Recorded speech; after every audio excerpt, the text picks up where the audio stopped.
going on, you guys? Joey here. I hope you're having an amazing day. I wanted to take a second to brace you before you get into the content of the video, because if you follow me here on YouTube, or you've seen my content on Twitter or Instagram or TikTok or Facebook, this is unlike anything I've ever put out to date. This is the first time I'm publicly releasing the A to Z system that we use inside of my coaching program, defaultkings.com, to produce results for men just like you. Okay, we've used this with over 431 guys to date, and that doesn't include the active members that we have right now. So as I was scripting out this video, as I was putting together the content for it, I was literally having conversations with my business partner, Gabe Pluguez, about whether or not we should release this. Not because I don't want you to have it. The whole reason I put it together is so you can go apply it, get results, not only lose the weight, but keep it off for good. But the reason I was hesitant is because I don't want our competitors to have it, because I know how good it is. And I don't want them to be able to take it, put it in their business, and produce results and transformations and case studies like we do here at defaultkings.com. So as you're going through this video, please take it serious. It's a long one. It's almost an hour. If you're watching this on your phone, put it on Do Not Disturb. If you're watching on your computer or laptop, put your phone somewhere else. And if you don't have the 55-ish minutes that this video is to watch, put it on 1.5 to 2x speed, or set a reminder in your phone to come back to it and finish it later. All right, now it's time. Get into the video, get into the content. I hope you enjoy it. If you do, like, comment, subscribe, and send it to somebody that could use it. Hope you have an amazing rest of your day. Enjoy the video. I'm going to be giving you the ultimate science-based playbook for sustainable weight loss. And this is going to be a step-by-step breakdown specifically on how we use this playbook to help Drew lose 116 pounds in less than 8 months working with us. And the goal of this video is for it to be so stupid simple that you can walk away from it and not only lose the weight that you've been trying to lose for maybe as much as a decade now, but actually keep it off for good once you do lose it. So I've broken this down into 3 very, very simple steps that I'm going to go through in detail here in this video. So please buckle up, focus, pay attention. If your phone's by you, probably put it somewhere else. If you want to keep it by you, put it on Do Not Disturb, because I do not want you to be distracted through this, because it's very, very important that the depth to which I go here is understood. And I promise it will be if you just stay with me through this whole thing. So let's get into it. The first thing I want to show you is just the actual transformation pictures of Drew. So you can see here his before pictures were submitted 4 days, I believe, after signing his contract and working with us.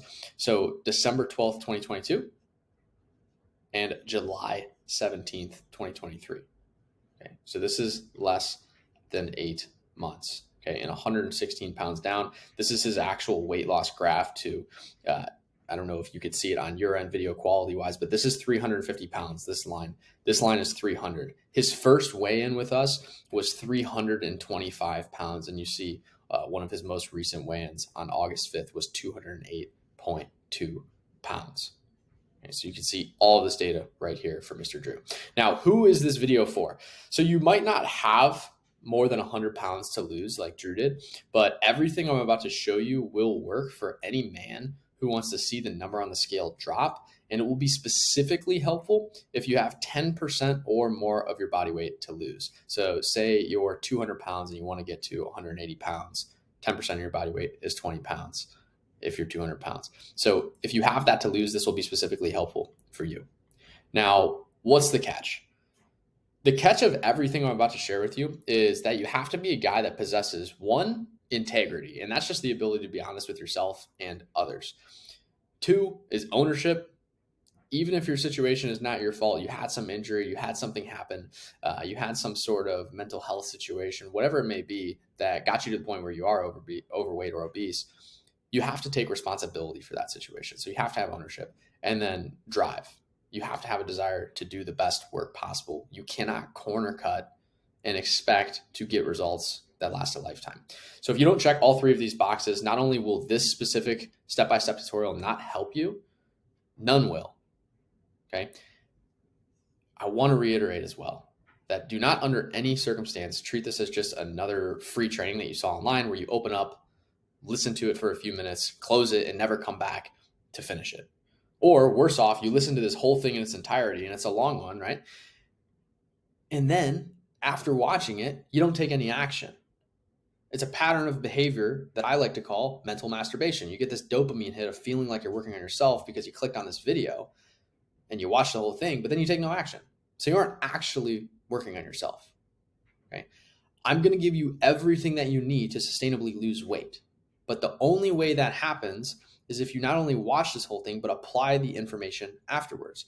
And if you don't have 30 to 60 minutes, I'm not sure how long this is going to take. That's my projection. I hope I'm accurate. If you don't have that much time to block off and go through this, set it at 1.5 to 2x speed to shorten it up. Okay. Now, before we get into the details about Drew, it's important that you understand who I am because you might be seeing me for the very first time. So my name is Joe Young. I'm the co-owner of defaultkings.com. My business partner, Gabe Pluguez, and I have helped over 431 men lose an average of 30.1 pounds inside of our coaching program using our default actions framework, which I'm going to be sharing with you in this video. Now, I attached a screenshot here of our client management software so you can see that this number of 431 men is not bullcrap, right? Select all 431 items. Those are all the client accounts that have come through our system, and these are actually deactivated accounts. So this number does not include people that we're actively working with. So this number is probably a lot closer to 500, if not over it, okay? Now, a little more background on me and how I got into the field, okay? I'm not showing off. I just need you to know that I also do this stuff for myself too. So that's why I attached the physique picture for you, right? I've been lifting weights and training for just under a decade now. It started out purely for my main athletic goal in life at the time, which was to play college soccer. Now, I ended up accomplishing that goal. I played for 2.5 years at John Carroll University. And in both of those seasons, we ranked within the top 10 teams in the country. Okay. And following my playing days, I actually went on to run the strength and conditioning program for that team that I was once a member of. And in my time at JCU, I studied exercise science. I obtained my CPT, which is my personal training certification from the National Strength and Conditioning Association. And I had the fortune of being mentored by some literal legends in the world of fitness, of whom I'm about to introduce you to. So unless you've been living under a rock for the last 2 decades, you've heard of LeBron James. Now, throughout high school and when he was getting ready for the 2003 NBA draft, LeBron's strength and conditioning coach was Tim Robertson, the founder of Speed Strength Systems in Cleveland, Ohio, which is where I was raised. Tim also happened to be one of my first mentors in this space. And there's other clients of Tim's that you may know.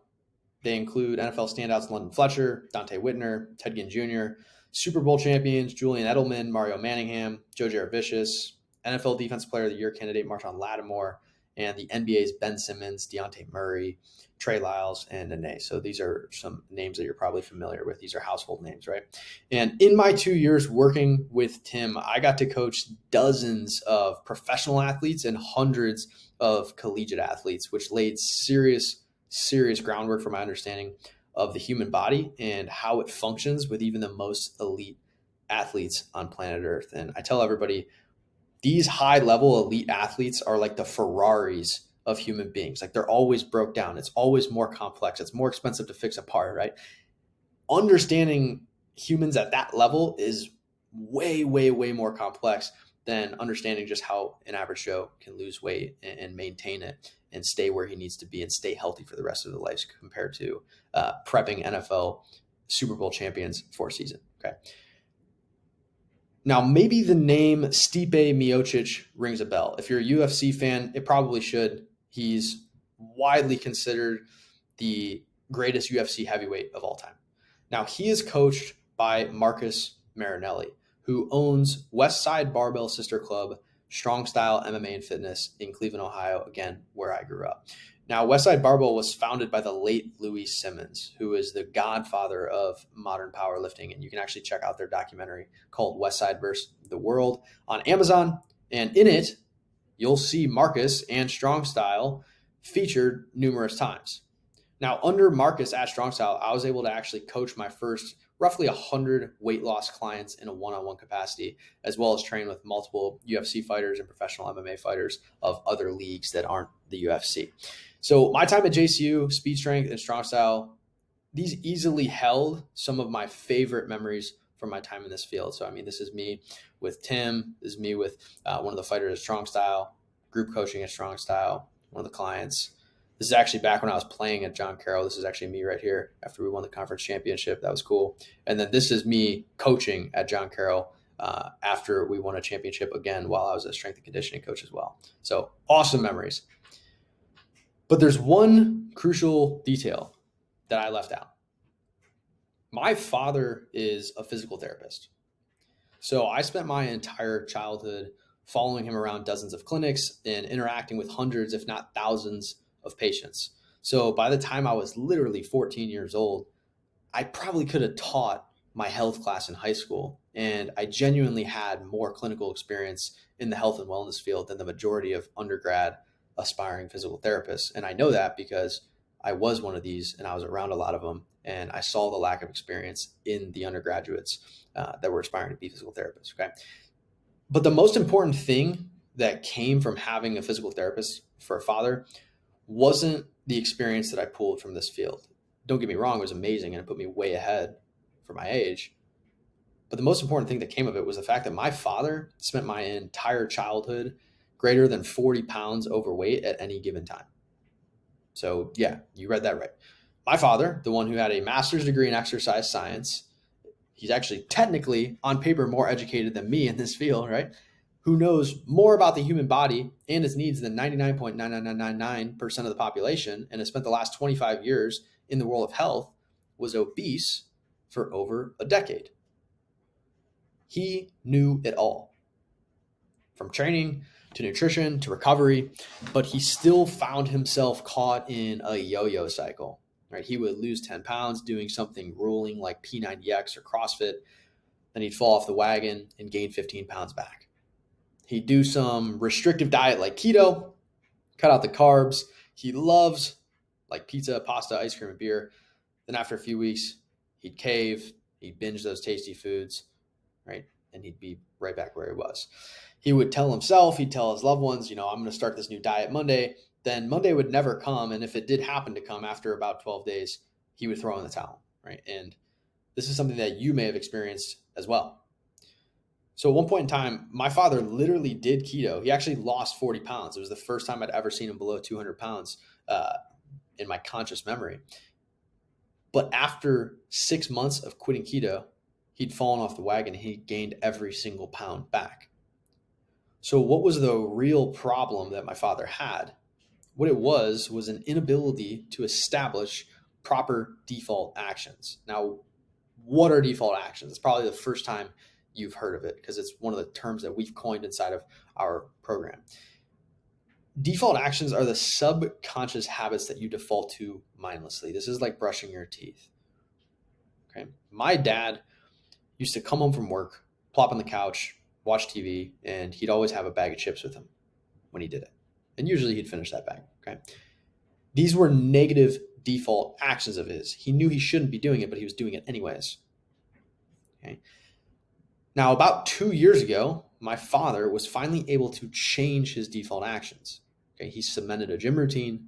He began eating more protein, cleaner meals, walking regularly, picked up other active hobbies like hiking. He'd adopted positive default actions that allowed him to lose the weight sustainably, meaning lose the weight and keep it off. He hasn't gained the weight back. So you can check out this transformation, okay, before and after.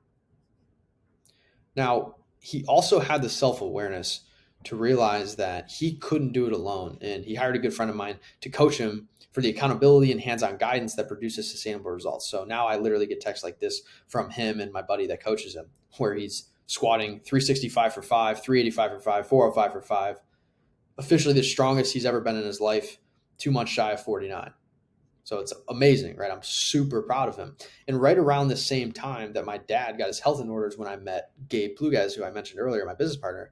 who'd already been helping other men like my father change their default actions and permanently lose the weight. Now, that's a long story about how me and Gabe met, but I'll keep it short and sweet for this video because it's not necessarily important for what you're here to learn about. But long story short, we hit it off instantly, became best buds. I ended up actually dropping out of school and moving to Florida to partner with him and run defaultkings.com, to where we've now collectively helped 429 plus guys sustain transformations like the ones you see here. Martine losing 50 pounds, Brian losing 40 pounds, right? Another 40 pounds down.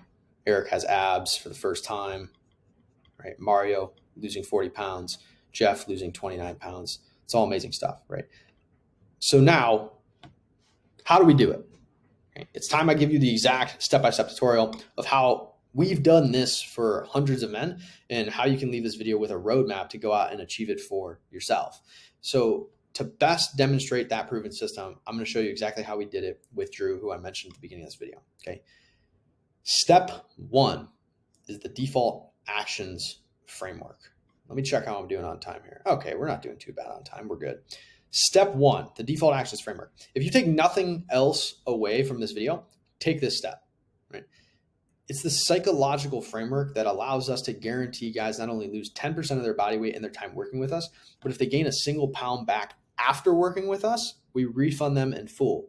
It's literally a weight loss warranty, which you may have never heard of because we hadn't either until we added it to what we do here, okay? I'm giving you the keys to sustainable weight loss, but quite frankly, I'm not fond of sharing it in a public place or a public piece of content like this because I really don't want our competitors to watch this video, use it, and produce results like ours. But I love you guys and I want to help you, so here it is. Okay. You could screenshot this graphic. This is the default actions framework at a wide, broad view. Your unconscious mind creates your default actions, and your default actions create your reality. So according to the National Science Foundation, 95% of our thoughts are repeated and 80% of them are negative. So that means about 80% of how we define the world, what we think about ourselves, and what we believe about our existence is negative. This might not seem like a big deal to you until you consider the fact that one of humans' greatest desires is to act in alignment with our own self-identities, beliefs, and definitions. You can even see this quote here from Tony Robbins, who I'm sure you're familiar with. The strongest force in the human personality is the need to stay consistent with how we define ourselves. Okay? It's the reason people who identify as Christian aim to act in alignment with the Word of God and what they believe Christians should do. And when they act out of alignment with this, they experience cognitive dissonance, that negative, uneasy feeling you get when you know you've done something wrong. It's the reason that I, as somebody who identifies and defines himself as fit, active, and healthy, feels disappointed or guilty, that cognitive dissonance, if I decide to sleep in and skip the gym, plop on the couch, or binge Netflix all weekend. It's the reason why, if you regularly refer to yourself, either publicly or privately, as a fat ass or lazy, you will continue to act out what a fat ass or lazy person would do. You will keep binging the chips and salsa, drinking all weekend, and hitting snooze in the morning instead of getting some steps in, even though you know you shouldn't do that.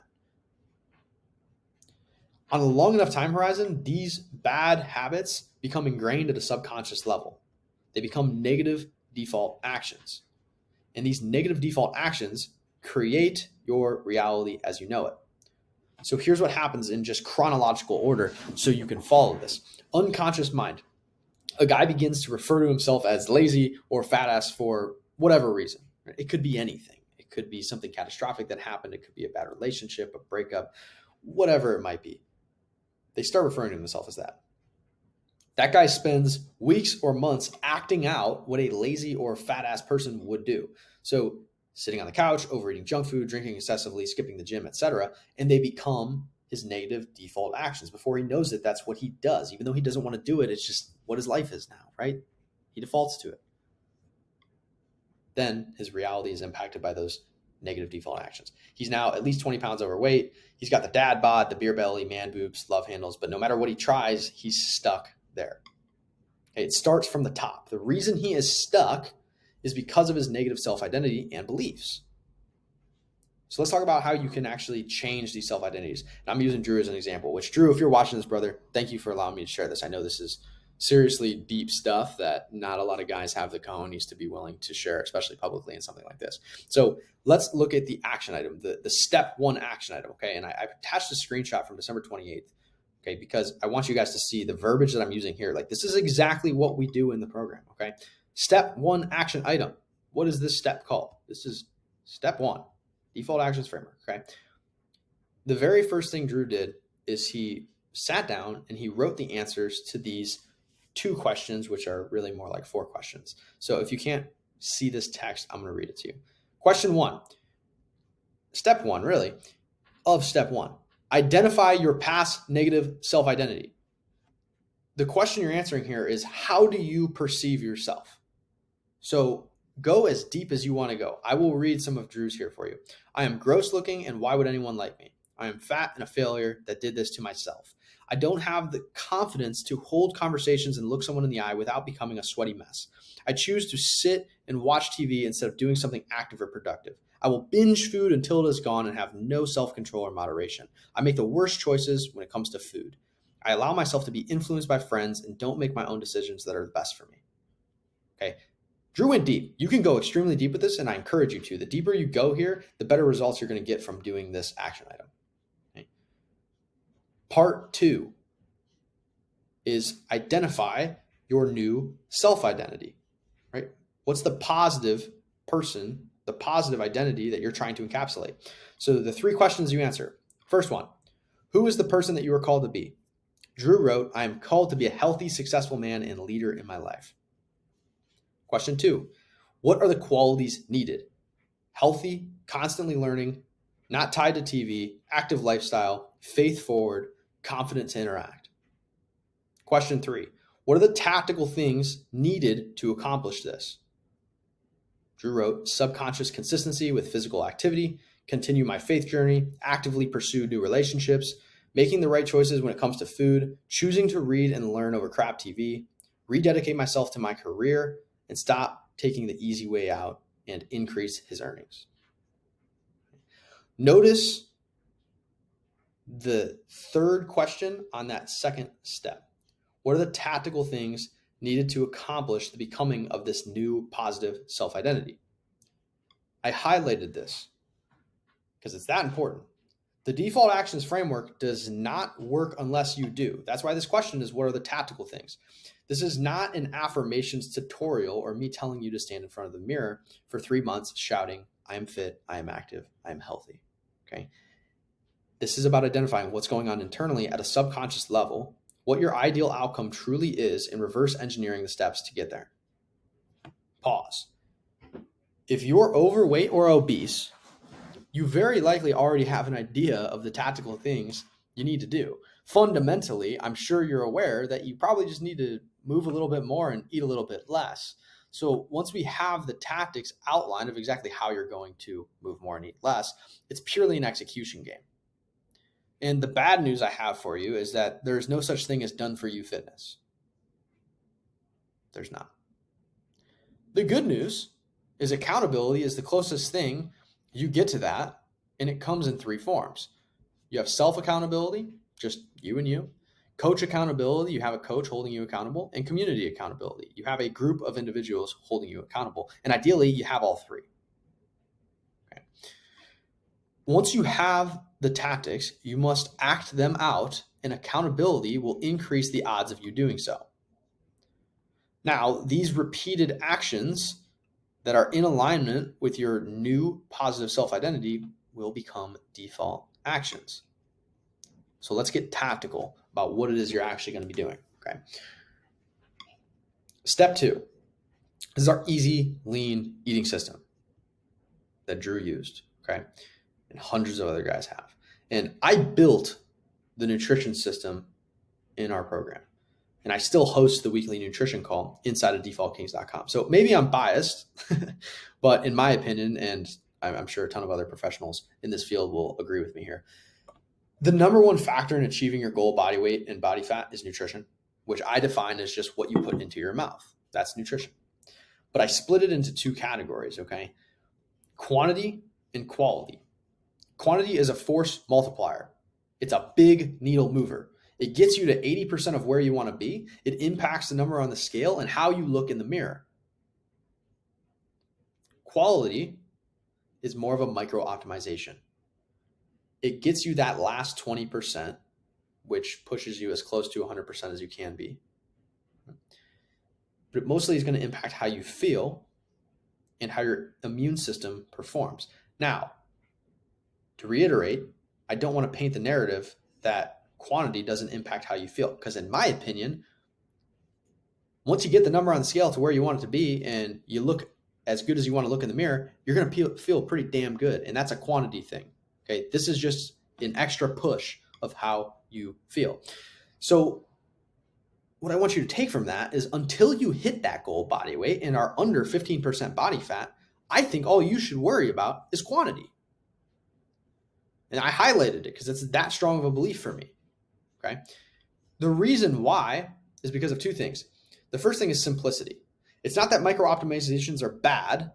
They're just less impactful than force multipliers. And they're typically less effective if the outcomes from those force multipliers have not yet been achieved, which the outcomes of the force multipliers are getting to your goal body weight and getting under 15% body fat. So a lot of times you're going to feel these micro optimizations more once you've already mastered the quantity game. Once you're already at your goal body weight and under 15% body fat, those micro optimizations will actually work better for you.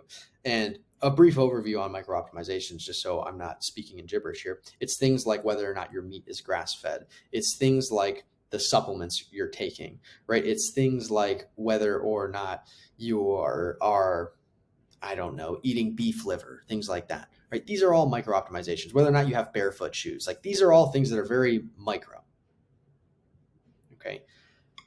Now, the other reason I believe so strongly in this idea of waiting to do micro optimizations until you're at your goal body weight and under 15% body fat is just because of science. And excess body weight and excess body fat is a top comorbidity for all of the following diseases: all-cause mortality and death, cardiac arrest, high blood pressure, type 2 diabetes, COVID, coronary heart disease, various cancer strains, stroke, right? And since quantity comes first, we had Drew start out tracking just two metrics: number of calories and grams of protein. Okay, because these two metrics, the quantity metrics, are what's going to get us to that point where we do not have excess body weight and we do not have excess body fat, and we don't have to worry about comorbidity for these following diseases. Okay, and it's simple. It's two metrics, right? So we determined his calorie needs using a calculator in our client management software. It's the one we use in-house, but honestly, you could find yours using caloriecalculator.net, right? Or what is this? Calculator.net/calorie calculator. If you type into Google calorie calculator, it's going to be one of the first results that pop up, but literally anyone that you find online will do. Okay. Our software found that based on Drew's height, weight, age, sex, and other factors, it determined his basal metabolic rate was about 2,479 calories. Now, for those of you that don't know, basal metabolic rate is basically the baseline calorie intake that you need for just proper function, proper hormone function, right? Proper organ function, just to literally survive as a human being, baseline. If you were sedentary, if you were bedridden, this is what you would need, okay? It doesn't consider activity factors or anything like that. So once we found this, we set his calorie goal to 250 calories below it. Weight began to melt off like butter. Now, it's important to address that calorie calculators, wherever you're going to be finding this basal metabolic rate from, they're notoriously not perfect. So the only way we knew the goal was accurate was because he weighed himself daily and we could see the weight dropping. If it hadn't been working, if he was weighing himself daily using the calorie goal we set him and his weight wasn't dropping, we would have just continued to drop his calorie goal by 250 calories with every week that passed until we saw that downward trend. And once we did, we would hover at that calorie goal for anywhere from 6 to 12 weeks and watch the weight keep coming off. Now, the reason we do this and the reason I'm telling you what we would have done if it didn't work is because it's very possible that you go to a calorie calculator, you plug it in, you start to use it, and you might not see anything. It might have just been wrong. You also might have misjudged something about your height, your weight, or something like that, right? I know it's hard as a man to not lie about your height. I get it. But it's possible that it gives you a bad calorie number. So you need to weigh yourself daily to see that it's actually working. Because if it's not, you need to adjust that goal, okay? Now, we determined his protein goal using a very, very simple formula. The one that everybody likes to point to is 1 gram of protein per pound of body weight. You may have heard that before. What we use is 1 gram of protein per 1 pound of goal body weight. I'm going to highlight this or bold it, right? Goal body weight, not just body weight, okay? That's your daily protein goal. Because Drew, when he started with us, he was 325 pounds. A guy that's 325 pounds, if he'd been eating 1 gram of protein per pound of body weight, he probably never would have got to 325 pounds. So he's not adjusted to eating that much protein. And 2, quite frankly, you don't need 325 grams of protein. If I would have told Drew to eat that, he would have been very, very unhappy with me, and it would have been, quite frankly, unrealistic to hit within the calorie goal that we gave him. So we used 1 pound of goal body weight, which for him was 200 pounds. So 200 pounds times 1 gram of protein equals 200 grams of protein a day. This is a screenshot of his daily tracker at the time. Okay. If you're to spend any extensive time Googling proper calorie goals for weight loss, you will probably quickly find that anything below your basal metabolic rate is frowned upon and considered highly dangerous and a big no-no. But I'm here to tell you, after I just recommended you to go below your basal metabolic rate, and after we did it for Drew, I'm here to tell you that all of the adverse effects that come with this happen on a long time horizon, not a short 6 to 12 week one like we applied here with Drew. Okay, and I'm going to get into how we worked him out of being below his basal metabolic rate and how you can too. Okay. The reason this aggressive calorie deficit to start is so effective is because just like the default actions framework, we're leveraging psychology. But in this case, it's the psychology of motivation. Okay? Your motivation will always be highest when you first start something new, and it will inevitably fade as time goes on. So we start as aggressive as possible in the beginning and then use a technique known as reverse dieting, where you literally eat more calories as the weight begins to come off. So what most people do is something similar to this. And now I don't want you to look too deeply into the numbers on the side here. I'm not saying if you're 250 pounds that you should be eating 2,000 calories. This is just to show you weight going down, calories going down. Blue is the weight, red is the calories. Most people, they'll start their calories off, they'll lose some weight, and they go, well, if I want to keep losing weight, I need to eat less calories because now I weigh less. And they'll drop their calories too. And then a few weeks will go by, same thing will happen. They'll be like, well, now I'm 15 pounds later. I guess I need to eat less calories if I want to keep losing weight. And they'll keep dropping their calorie goal. Now, as they lose the weight, they'll continue to cut their calories to a point where eventually I've seen people have calories as low as 1,200, which is very, very dangerous and very, very well below most people's BMRs. And they're in this calorie prison where they now can't possibly go any lower on the calorie chart. And if they do, they're jeopardizing their hormonal health and their actual just function as a human being, as a normal, healthy human being. So what Drew did and what reverse dieting is he started with his calories as low as we could tolerate, as low as we could get, which for us was, again, 250 below BMR is about as low as I would go with a person ever. So we start there because that's when his motivation is highest, because it will be hard to cut calories. If you're 325 pounds, you've been significantly overeating on calories for a long time. So this will be uncomfortable. It's an uncomfortable calorie deficit, but you're motivated, super motivated, right? So we go aggressive. And as his weight starts to fall off, we actually start to increase the calories because we don't want to stay at such an aggressive calorie deficit forever. Like I said, there is dangers to it on a long-term time horizon. Okay.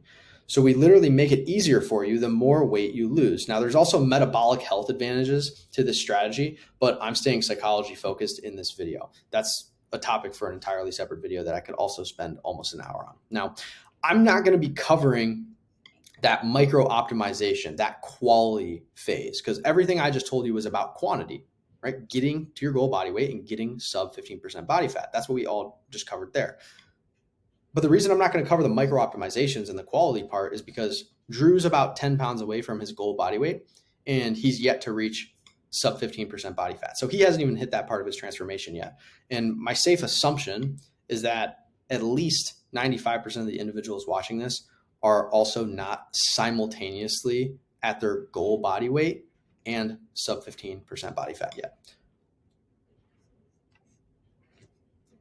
We're doing good on time.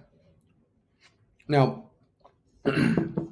before I move on to what Drew's training looked like, I want to make sure I don't paint a false narrative that quality doesn't matter, because you just heard me talk about quantity for like 15 minutes and I didn't mention quality once. And all you keep hearing me tell you is wait until you hit your goal body weight and wait until you're sub 15% body fat. Quality absolutely does matter. It just shouldn't be your main focus before you're at that goal body weight and before you are sub 15% body fat. Reason being is because all the benefits that you get from quality, you also get from quantity.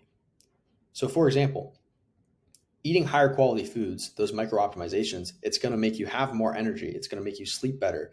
You're going to feel better. You're going to be more confident. Right? Your immune system's going to function better. You're going to be less at risk for all of those diseases that I told you earlier, heart disease, right? Hypertension, heart attack, stroke, literally cancer. Quality is going to improve all that stuff, but quantity will too. Just not being overweight and not being over fat will fix all of those things too. So that's why I'm so big on quantity first. Okay. Now, a good rule of thumb, and it's one that we are not married to, meaning I'm not going to force this on guys or force this on you if you're not at your goal body weight and not sub 15% body fat, but it's still something to consider, is to aim for 80% of your calories to come from clean foods. Okay. So even while you're in the quantity phase, trying to get here, it's a good rule of thumb to try to aim for 80% of your calories to come from clean foods. Now, we define these as one ingredient foods. Think about it like this. How many ingredients are there in ground beef? Just beef. How many ingredients are there in steak? Just beef. Right? What about eggs? Just eggs. Right? I think you get the point here. One ingredient foods. If it didn't exist 200 years ago, it's probably not real food. Cereal. I don't think they had cereal 200 years ago. Okay. If you can't pronounce it, don't eat it. So when you're looking at the label of a box, I looked around quick for some. I don't have any. I should have had one for this video. But if you're looking at the nutrition label of a box and you see the ingredients panel and you start to read down the list and there's things that you can't pronounce, you're probably better off not eating it. So that's how we define clean foods. So 80% of your calories should come from those. Now, the other 20% of your calories that you have left, you should block off for fun foods like pizza, beer, ice cream, burgers, wings, etc. And I suggest that you be very intentional about this 20%, okay? Don't slam pizza on a casual Tuesday. Make it a pizza night with your kids. Don't scarf down ice cream alone on a Friday. Take your woman on a date. Don't drink booze at home alone on a Thursday night. Go watch a football game with the fellows. Okay, be intentional about it. Make it an experience, because food ultimately is more than just fuel. It's more than just numbers and things that you're putting in the tank. It is an experience. It's a pivotal part of the human lifespan is food. Right? It's literally how we survive. So you should block off intentional time to enjoy it. Okay. We covered the default actions framework, right? The psychology behind all of this, the psychology that makes it stick, right? We also covered nutrition now, okay, with the easy lean eating system. Now, step 3 is the Kingmaker training protocol. This is the actual exercises that are being done, the exercises that Drew did. So remember when I said losing weight generally comes down to eating less and moving more. Okay. We covered eating more. It's time we talk about moving more. So one of the lowest hanging fruits there is walking. Okay. Drew walked for 20 plus minutes nearly every single day. And some days he did it twice. I know this is a little hard to see. It's a little small, but all of these green boxes, these green checks that you see on his calendar are walks. Okay. All this green stuff. So he walked almost every single day and sometimes twice a day. What mattered is that Drew walked at least 20 minutes a day. What didn't matter is if he did it in the morning, the afternoon, or the evening, or if he did it all at once or broken up throughout the day. Now, when it comes to the actual exercises he was doing, this is still true. It does not matter if you do your workout in the morning, the afternoon, or the evening. Okay.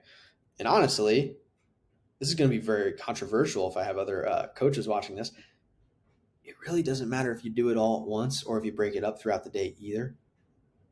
There's actually a lot of research that will say that's better because you have more recovery time between sets, so you get more out of it. I'm not suggesting you do that. I think it's way easier to just do it all at once. But if for whatever reason you need to do half your workout in the morning and half in the evening, you totally could. Okay. But if I'm being honest with you, Drew could have hit his nutrition targets and done the default actions framework, just made sure he was walking, doing a ton of cardio, and still lost weight.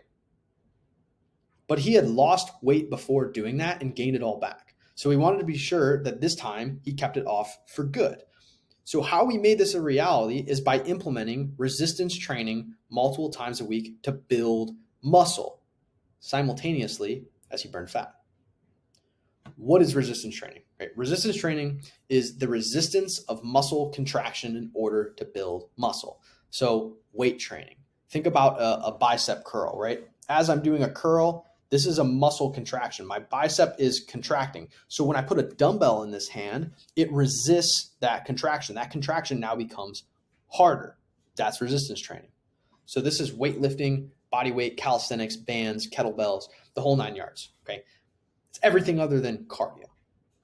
But you can think about it like this. Cardio is like day trading with stocks. It's fast. But if you stop actively trading, you stop seeing returns. If you close your day trading account, you're not going to keep making money. You have to be in there every day doing it over and over. Same thing with cardio. You're doing a ton of cardio daily, boom, boom, boom, doing a ton of cardio, treadmill, running, all kinds of stuff. You're losing weight, but as soon as you stop doing it, oh shit, the weight's back.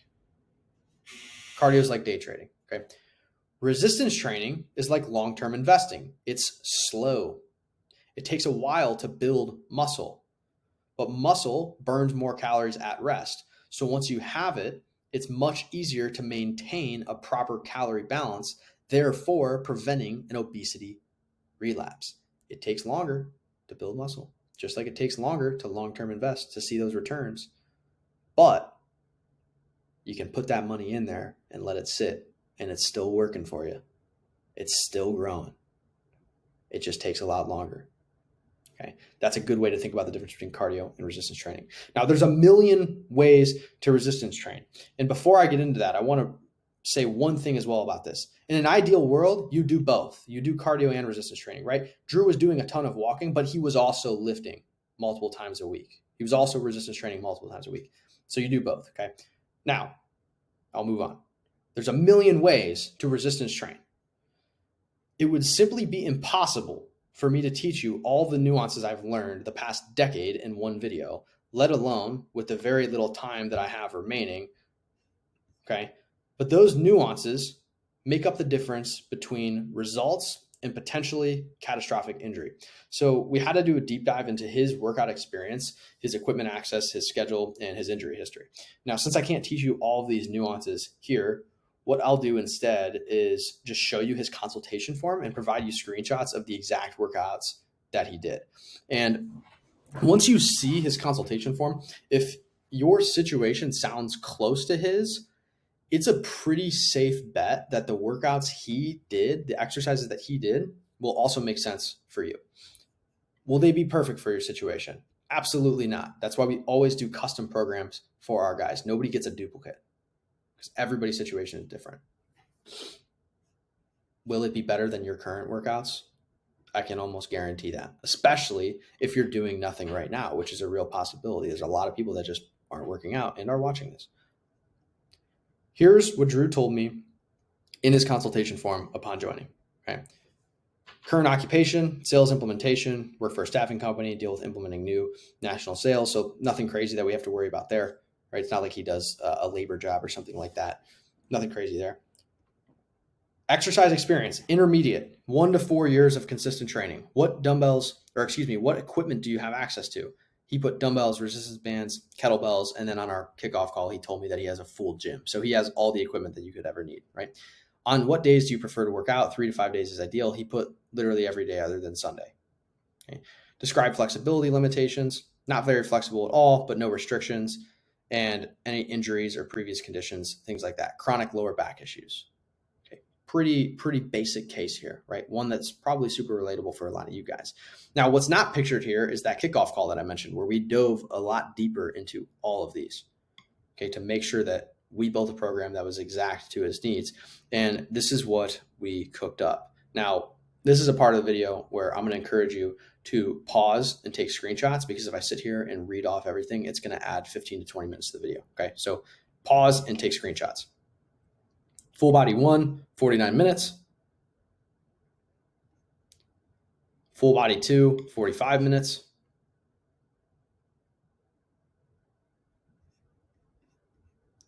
Full body 3, 49 minutes.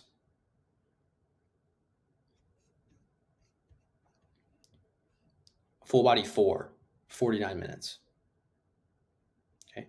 Now, sorry to break it to you, but the magic of Drew's program didn't happen simply by showing up and doing these specific exercises. Right? The real magic happens when you apply these 2 things. One is intensity. When Drew first got started, he found himself going through the motions in the gym. He didn't realize that he was making the same mistake most people do. Too often, individuals working sets, the ones that you actually gain muscle from, look like warm-up sets. And I want to tell you a little bit more about this part here, okay? If you look at these workouts, you see the sets listed. 3 sets, 3 sets, 3 sets, 2 sets, 2 sets, 2 sets, 2 sets, 2 sets. These are working sets. Okay? This is not total sets.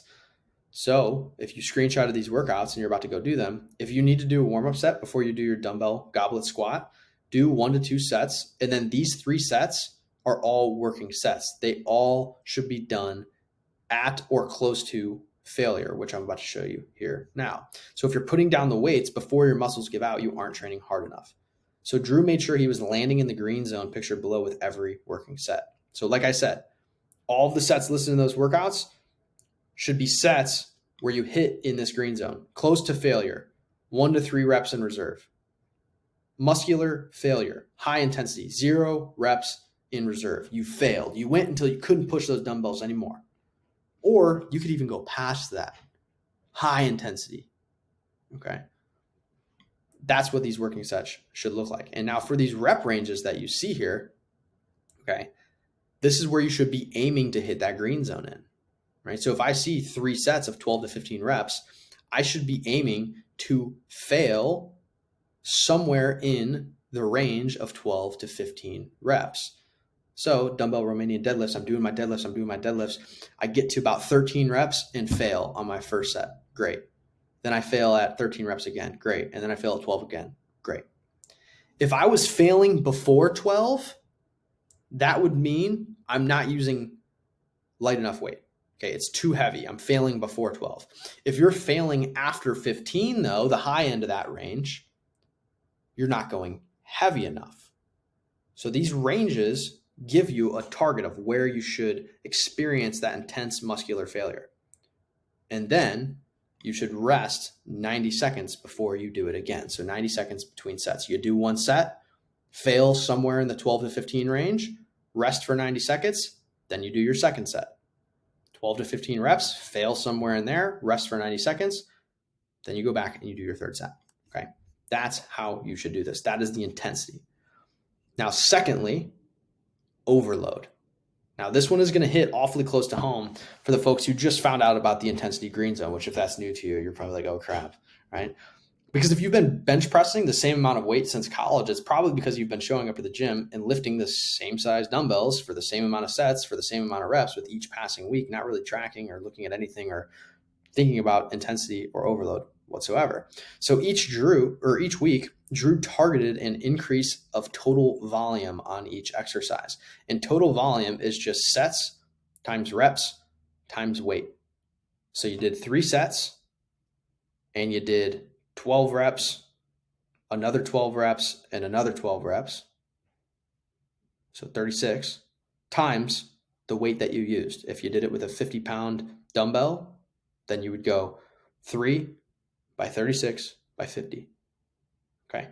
That's how you get your total volume. You should aim to increase that on every exercise with each passing week. Now, the coupling of these two, intensity and overload, with a dedicated one-on-one coach to help him dial in proper form, which again, there's a ton of nuance there, but that's why we make sure he had a coach, somebody that he could send the videos to and correct his form and make sure he's not going to hurt himself. Not only helped him build muscle efficiently, but it prevented that potentially catastrophic injury that I mentioned earlier. Now, let me show you everything that we covered in one concise summary. Default actions framework. Your unconscious mind creates your default actions, which create your reality. Step 2, the easy lean eating system. You must focus on force multipliers.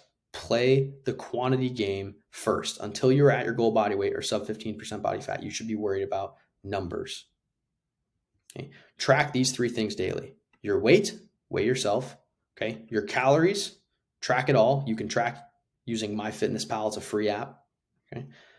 And track your protein. You can also track that on MyFitnessPal. Okay. Free app. Practice reverse dieting. Start aggressive. Remember, most aggressive calorie deficit up front and then slowly work your way out of it with every 6 to 12 weeks. Increase your calories a little bit until you get to where you want to maintain. Aim to apply the 80-20 principle, where 80% of your foods come from clean sources, 80% of your calories come from clean foods. And then that 20% of your calories is for fun foods, because food is part of the human experience. Okay. It's not just fuel in the gas tank. It's not just numbers. Go experience food a little bit. And lastly, step 3 here, the Kingmaker training protocol. Walk for 20 plus minutes a day, resistance train 3 to 5 times a week, tailor it to your schedule, your experience, and your injury history, and then apply intensity and overload at all times, and find a professional to show you proper form. Okay. And if you need form on those videos in the workouts that I provided, those are all workouts and exercises that you could find on YouTube. If you just search the name that you saw in those workouts, search dumbbell Romanian deadlift, there will be a tutorial on how to do it. And ideally, if you have a professional near you that can help you with that, absolutely ask them to correct your form. Okay. Now, you understand how all of this works at this point.